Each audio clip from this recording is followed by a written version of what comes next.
नमस्कार, मैं आचार्य विनोद भारद्वाज आज आपके लिए एक सुंदर कार्यक्रम लेके आया हूँ। यदि व्यापार में सफलताएं नहीं प्राप्त हो रही हैं, यदि आप पेट से संबंधित रोगों से परेशान हैं, यदि आप दांत से संबंधित रोगों से परेशान हैं या आप मानसिक रोगों से परेशान हैं, तो बुधवार का यह एक सफल उपाय इन सब बाधाओं से मुक्ति दिला सकता है। निश्चित रूप से विघ्न बाधा का अंत कर सकता है। लेकिन मित्रों, यदि आप हमारे YouTube चैनल पे इस कार्यक्रम को देख रहे हैं तो आपसे निवेदन है, पहले तो आप हमारे YouTube चैनल को जरूर सब्सक्राइब करके हमें आशीर्वाद दें। यदि कार्यक्रम अच्छा लगता है तो औरों के लिए जरूर शेयर करें, क्योंकि एक आपका शेयर निश्चित रूप से किसी के भाग्य को बढ़ा सकता है, किसी के जीवन में रोगों को दूर कर सकता है, किसी के दुख को समाप्त कर सकता है।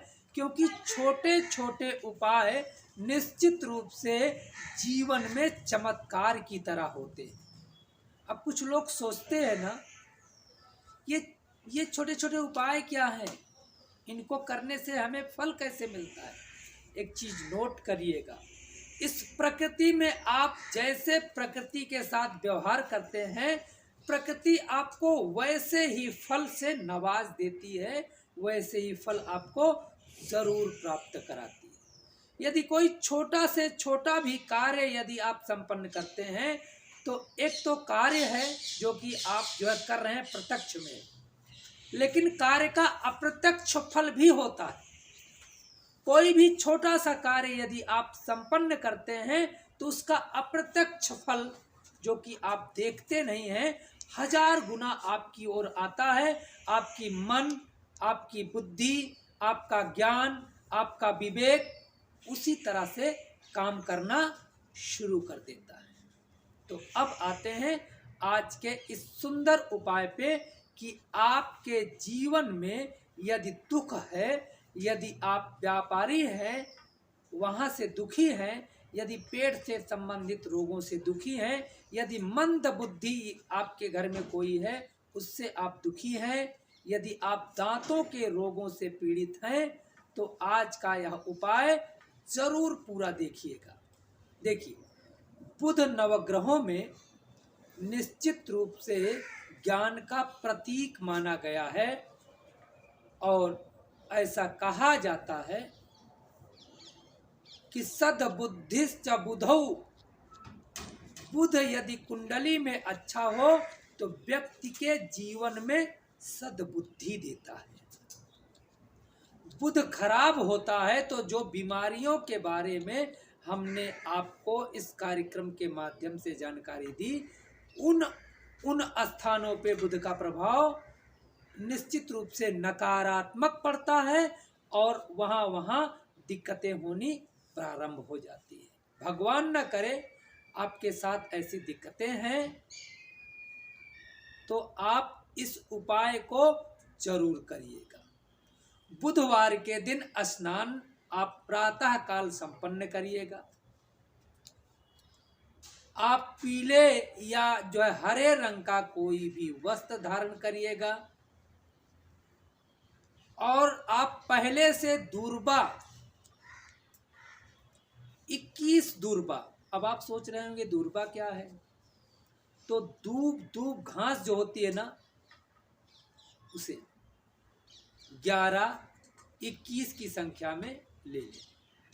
यदि आपके आसपास दूब बहुत ज़्यादा है तो गांठ बना लें 11 की, ऐसे मोटी मोटी, थोड़ा सा उसमें दूर्बा 100, 200, 250 ऐसे करके गांठ बना लें। लेकिन ज़्यादा लंबी दूर्बा ना हो, ध्यान रखिएगा कि कम से कम 4 से 5 पत्ती या 6 पत्ती की ही आप जो है दूर्बा का चयन करें और उस दूर्बा का चयन करके बुधवार के दिन भगवान गणपति के मंदिर में आए। ओम विघ्न विनाशिने नमः इस मंत्र का आप रास्ते भर जब तक मंदिर ना आ जाए पाठ करते रहें। भगवान गणपति को हल्दी, चावल, रोली, मौली आदि से पूजन करें और लड्डू का भोग जरूर लगाएं। अब वह 11 दुर्बा की गांठ, 21 दुर्बा की गांठ या 21 दुर्बा ओम विघ्न विनाशिने नमः इस मंत्र का पाठ करके भगवान गणपति को अर्पण कर दें। उनके सुंड के पास, जो सूंड है उसके पास रख दें। अब आप सोच रहे होंगे भगवान गणपति को दुर्बा क्यों अर्पण की जाती है, तो एक वृत्तांत आता है। भगवान गणपति को अस्त्र का वार हुआ था और भगवान गणपति ही बेसुध हो गए थे, बहुत पीड़ा में हो गए थे, पूरी शरीर में जहर हो गया था। तो इसी दूर्बा को औषधि के रूप में भगवान गणपति को दिया गया, जिससे भगवान गणपति स्वस्थ हो जाते हैं। तब से जो गणपति को दूर्बा बुधवार को अर्पण करता है, निश्चित रूप से भगवान गणपति उनके जीवन की समस्त दुखों को दूर कर देते हैं, क्योंकि विघ्न विनाशन भगवान गणपति विघ्नों को ही दूर करते हैं। तो यदि कार्यक्रम अच्छा लगा है, आपको रोचक लगा है, ज्ञानवर्धक लगा है, तो आप जरूर हमें सूचित करिए कमेंट बॉक्स में। और यदि आप हमारे चैनल को सब्सक्राइब नहीं किए हैं तो ज़रूर कर लीजिए। और कार्यक्रम अच्छा लगा है तो अपने परिवार के, अपने सदस्यों के पास ज़रूर शेयर करिएगा, क्योंकि भगवान की कृपा का प्रसाद आपके घर के समस्त लोगों को प्राप्त होना चाहिए। आप लोगों का बहुत बहुत धन्यवाद। नमस्कार।